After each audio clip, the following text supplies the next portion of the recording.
भगवद गीता के इन 10 उपदेशों ने आपकी जिंदगी नहीं बदली तो कहना। नंबर 1, इस सृष्टि में जो जन्म लेता है वो निश्चित रूप से मृत्यु के अधीन हो जाता है।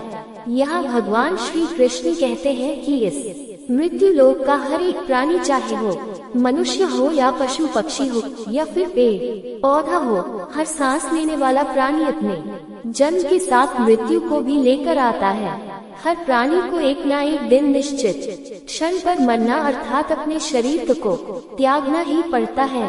नंबर 2, मनुष्य को सिर्फ कर्म करने का अधिकार है, फल की इच्छा ना करें। यहाँ भगवान श्री कृष्ण कहते हैं कि मनुष्य को चाहिए कि फल की इच्छा त्याग कर कर्म को अपना धर्म समझकर करे, क्योंकि जो भी मनुष्य फल प्राप्ति की इच्छा करता है उसका मन फल के बारे में सोचकर अपने कर्म और कर्तव्य से विचलित हो जाता है और उस इंसान को वो फल प्राप्त नहीं होता है जिसकी उसने इच्छा की हुई थी। इसीलिए भगवान श्री कृष्ण कहते हैं कि मनुष्य सिर्फ कर्म कर सकता है, फल कदापि मनुष्य के अधीन नहीं है। जो लोग फल की इच्छा से ही कर्म करते हैं वे लोग सुख दुख आदि के चक्र में फंस जाते हैं और उनकी मन शांति नष्ट हो जाती है। भगवान श्री कृष्ण कहते हैं कि मनुष्य अपने फल की इच्छा को त्याग कर कर्म को अपना धर्म समझकर करे तो उसको फल अवश्य मिल जाएगा, परंतु उस फल को वो व्यक्ति विधान की इच्छा समझकर स्वीकार कर ले और ज्ञानी व्यक्ति भी इसी योग को अपनाकर कर्म योगी बन जाते हैं। नंबर 3, इस विश्व में केवल शरीर मरते हैं लेकिन आत्मा अविनाशी है।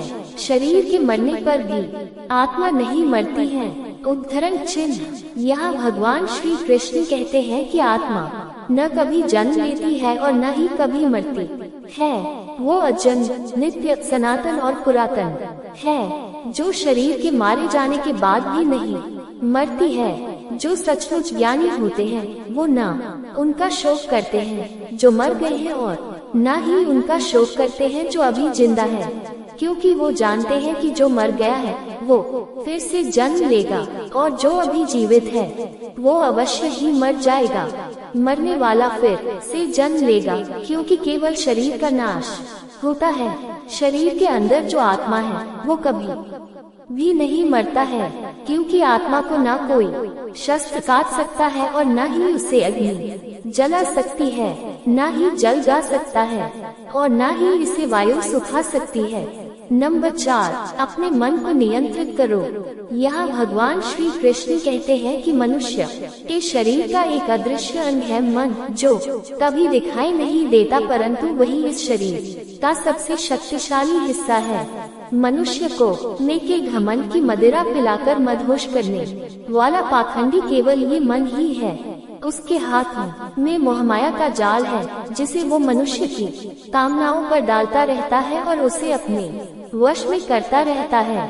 ये मन शरीर से भी मोह करता रहता है और अपनी खुशियों से भी और अपने दुखों से भी मोह करता रहता है। खुशियों में खुशियों भरी गीत गाता है और दुख में दुख भरे गीत गुनगुनाता है। अपने दुखों में दूसरों को शामिल करके उसे खुशी मिलती है।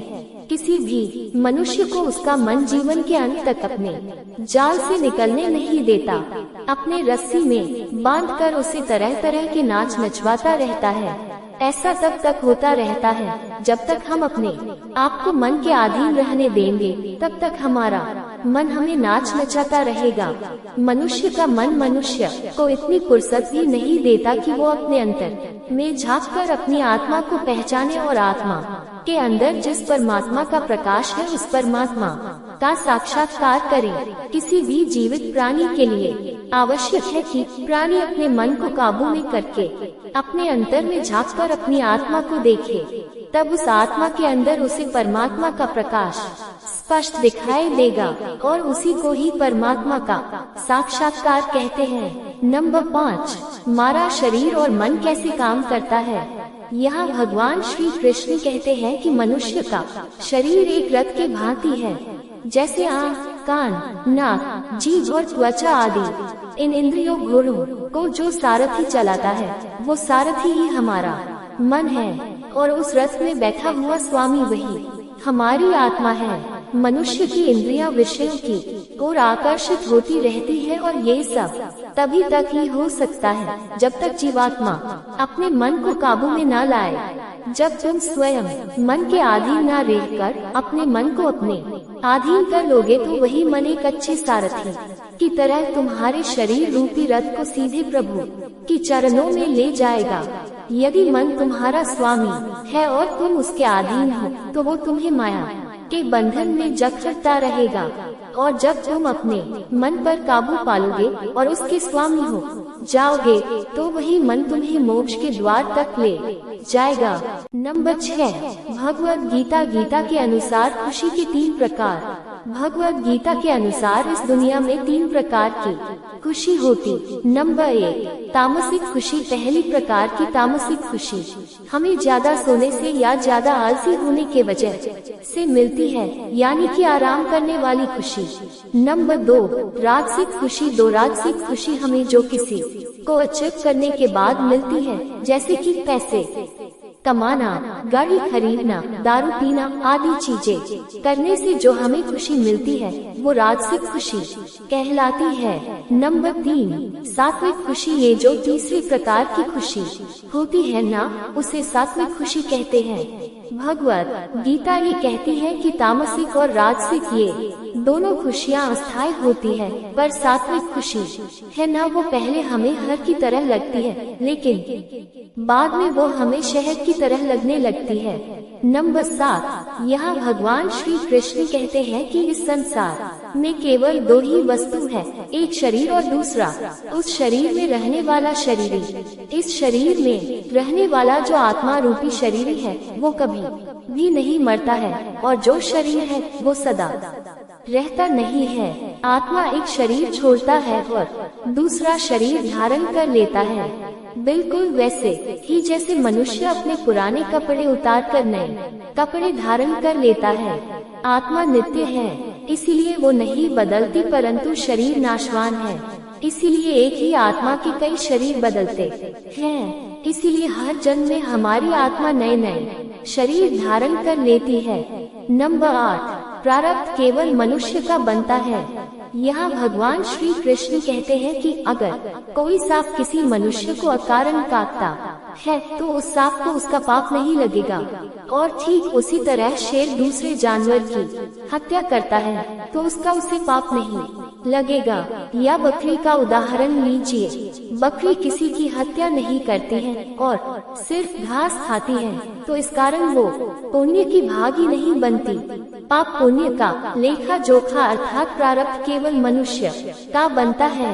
इसका अर्थ यह है कि अगर कोई पशु किसी की अकारण हत्या कर देता है तो उसका उसे पाप नहीं लगेगा, लेकिन कोई मनुष्य अगर किसी भी जीवित प्राणी की अकारण हत्या कर देता है तो उसे उसका पाप लगेगा, क्योंकि इस पृथ्वी लोक पर और समस्त प्राणियों में जो विवेकशील है वो अच्छे और बुरे की पहचान रख सकता है, और वो मनुष्य छोड़कर कोई और प्राणी ऐसा नहीं कर सकता। इसीलिए जब मनुष्य अपने पाप और पुण्य जब भोग लेता है तो उसे फिर से मनुष्य की योनि में भेज दिया जाता है। नंबर 9, एक ही कर्म किसी के लिए पाप बन जाता है और दूसरे के लिए पुण्य बन जाता है। एक मनुष्य किसी कमजोर और बूढ़े व्यक्ति का धन लूटने के लिए उसकी हत्या कर देता है तो उस व्यक्ति को निश्चित ही उसके द्वारा किए गए कर्म का पाप लगता है। और यदि दुष्ट मनुष्य किसी स्त्री के साथ जबरदस्ती बलात्कार करने की कोशिश कर रहा है तो उस स्त्री की रक्षा करने के लिए अगर कोई व्यक्ति उस दुष्ट मनुष्य की हत्या कर देता है तो उसका उसे पाप नहीं लगता है बल्कि पुण्य लगता है। कर्म तो वही रहा किसी की हत्या करना, परंतु उस कर्म के पीछे की भावना क्या है और मारने वाले की नीयत क्या है, इसी के पद से ही कर्म किसी के लिए पाप हो सकता है और दूसरे के लिए पुण्य हो सकता है। जिस भावना और नियत से मनुष्य कर्म करता है उस नियत के कारण एक ही कर्म किसी के लिए पाप बन जाता है और किसी के लिए पुण्य बन जाता है। कर्म के इस ज्ञान के द्वारा ही मनुष्य को कर्म विकर्म और अकर्म की पहचान होती है। दोस्तों, इसका अर्थ यह है कि मनुष्य जब निष्काम भावना से कर्म करता है तो उस कर्म का फल उसे नहीं भोगना पड़ता है, इसीलिए वो अकर्म हो जाता है। कर्म उसे कहते हैं जिसे सकाम भाव से और फल की इच्छा से किया जाता है। उसका फल मनुष्य को उसके कर्म के अनुसार अवश्य मिलता रहता है। अच्छे कर्म का फल अच्छा मिलता है और बुरे कर्म का बुरा फल मिलता है। और जो असत्य, कपट, हिंसा आदि अनुचित और निश्चित कर्म को विकर्म कहते हैं। नंबर 10, हर मनुष्य का प्रथम धर्म क्या है और अपने धर्म का विधान मनुष्य खुद बनाता है। इसका अर्थ समझाते हुए भगवान श्री कृष्ण कहते हैं कि धर्म का जो विधान है, अगर उसे किसी दूसरे व्यक्ति ने बनाया हो तो वो तुम्हारा धर्म नहीं हो सकता है। तुम्हारा धर्म वही है जिसे तुमने स्वयं बनाया हो, जिसे तुम्हारी आत्मा ने स्वीकार किया हो। धर्म एक व्यक्तिगत चीज है जिसका फैसला व्यक्ति को खुद लेना पड़ता है। दोस्तों, मैं आपको एक उदाहरण देकर समझाता हूँ।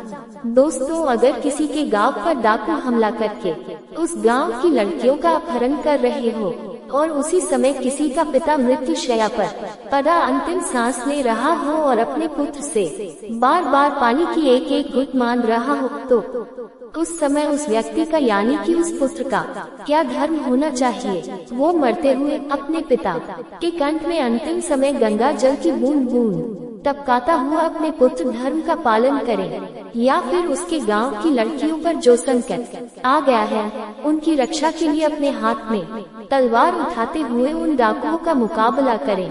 अवश्य पड़े तो अपनी जान भी देकर अपने गांव की इज्जत बचाएं। दोस्तों, इसका निर्णय कोई दूसरा व्यक्ति कैसे कर सकता है? इसको धर्म का दोराहा या धर्म संकट भी कहते हैं। ऐसी स्थिति में वो व्यक्ति क्या करे, उसका फैसला कोई और व्यक्ति नहीं कर सकता, बल्कि ये निर्णय उसे खुद ही लेना पड़ता है कि उस समय उसका प्रथम धर्म क्या है। उस समय उसकी अंतरात्मा जो आवाज दे वही उसका प्रथम धर्म है। इसीलिए दोस्तों, हर व्यक्ति का धर्म व्यक्तिगत होता है और मनुष्य अपने धर्म का विधान मनुष्य खुद बनाता है। आपको हमारी यह जानकारी कैसी लगी? अच्छी लगी तो वीडियो को लाइक शेयर करें और हमारे चैनल को सब्सक्राइब करना ना भूलें। जय श्री राम।